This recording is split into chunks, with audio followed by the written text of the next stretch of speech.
Welcome to the Know. I'm Ashley. I'm Mica. It's official. Consoles are home video games back for the PC people. At least, look, that's been the claim for years for the PC faithful, complaining about crappy ports and blaming their couch-sitting console brothers for all of it. Well, one developer says that in one specific case, they're right. Totally right. Completely right. That's according to one of the developers at Obsidian, the studio behind Fallout New Vegas, who said that lots of sacrifices had to be made in the game, everything from features that were never implemented to buggy gameplay, all because of that gosh darn console version. And some of the stuff that did make it had to be dumbed down.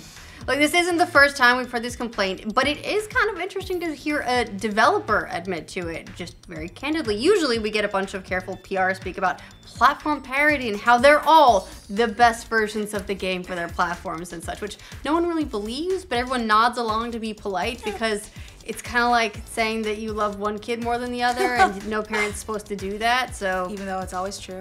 Okay, so here's some quick background. If you're not familiar with Fallout New Vegas, it's a 2010 action RPG that was developed by Obsidian for Bethesda. It's set in the year 2281 in an alternate Las Vegas that has been devastated by nuclear war. The game was really well received across the board. It won an award for RPG of the Year, sold around 12 million copies. A lot of Fallout fans actually hold it up as the best of the recent entries in the series. There are a lot of people that like it so much more than Fallout 3, although, you know, you get a little bit of a divide there. But it's also legendary for having tons of glitches and bugs on its console versions in particular. But could the game have been better? I think it could always be better. That's true, and recently one of New Vegas' developers, lead world builder Scott Everts, said that they had to take out a lot of features because of console limitations. He specifically said that the game would have been a lot different if it was PC only.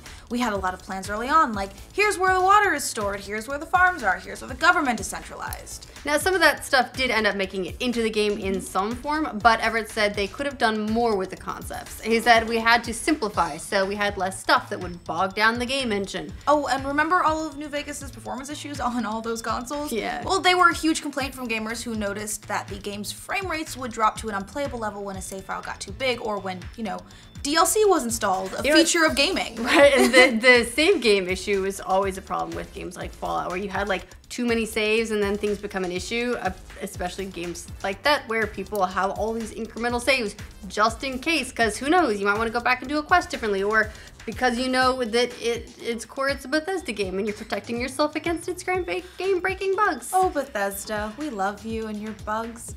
Reviewers at the time savaged the game over its glitches. Giant Bomb's Jeff Gertzman wrote of the Xbox 360 version, "When I reflect on the experience, I'll probably think about the times the game locked up on me or broke in a dozen other crazy ways first, before thinking about the great world and the objectives that fill it.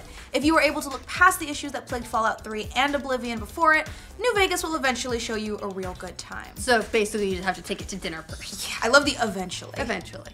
Everett's blamed those performance issues on, hey, guess what? Consoles. In the PC Games End interview he gave, he said if the game was PC only, we would have had fewer performance issues. We did break it up a bit, but from my point of view, it was a performance-related game and we had to fix things. And he's probably right, but I mean, I guess you could also say the same thing about most multi-platform games. Not all of those games suffer the same kind of super weird issues. Oh, but Everts wasn't done complaining about those darn consoles. Darn consoles! He said that the Mojave Wasteland area of the game itself would have looked completely different if the game had been PC only. Everett said that the Wasteland would have been made up of more separate zones that apparently weren't possible to do on the console. And look, it's not like Everett is wrong about any of this. Sure. He's not. Consoles represent a huge part of the player base, but their hardware is more limited. So multi-platform games like New Vegas sometimes have to be designed with them in mind. Otherwise, they'd have to design completely different versions of the two, and then all the console players would be mad about that. There seems to be a little bit less disparity between the beefier editions of modern consoles like PS4 Pro or Xbox One X, at least, but it's still there, and it was way more pronounced last generation. And as a result of the disparity, we get lots of complaints about crappy PC ports. Destiny 1 was a famous example of being somewhat limited because it was included last-gen consoles like the PlayStation 3. There were also a lot of complaints about the Call of Duty World War II open beta for the PC, with gamers saying it felt like it was designed for console. Also had extra hackers. That one too. Lots of hackers. Same with Nier Automata's PC port, which still hasn't been patched months after Square Enix promised they'd improve it. Dishonored 2 barely worked on PC at launch for a lot of PC configurations, and did it like hurt people's eyes or something? I couldn't get it to display more than the top left quarter of the screen. or that. And Watch Dogs was initially hamstrung on its PC port, so there's been issues in history. So, Fallout New Vegas, you are not alone. This does get to an issue that a lot of PC gamers have issue with multi-platform games, which is that a lot of times they seem to be designed for console, and then they're dumbed down to meet console requirements, and then they get ported to PC, but not enough is done to really optimize them for a PC experience, and then it falls to fans to make their own mods to improve a game or fix it.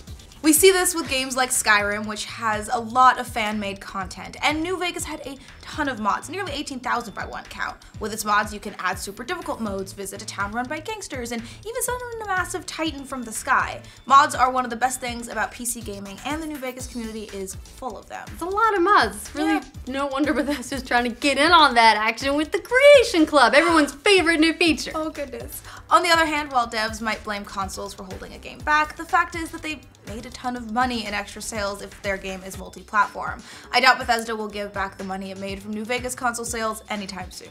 It is true. Sacrifices have to be made if you want to have your game on console. It's been that way since the beginnings of game development in the before times. And if you don't want to make those sacrifices, make your games PC only. There are a lot of developers who go that route, and there are a lot of great games that are only available on the PC. It's a legitimate strategy. At any rate, it's some interesting backstory to a very popular game, and it'll definitely have lots of PC gamers saying, "See, we told you so," but can't wait for those comments. If we never had the Skyrim horse glitch, would we really be happy people? If we never had a horse armor, what would DLC be today? Exactly. I'm not sure that's a good thing. What do you guys think of New Vegas' developer saying that consoles may have held the game back? Let us know in the comments. And for all of your PC and console gaming news. And the latest in horse armor. Horse armor! Be sure to like this video and subscribe to the Now. Totally bought the horse armor. You did? I did. It was pretty. See, it was like before, and everyone was still trying to figure out like what DLC was, and he came out, because it was like early achievements, early DLC, and everyone was like, what do we do with this? I don't know, let's give it a go. Everett said that the Wasteland would have made up more, would have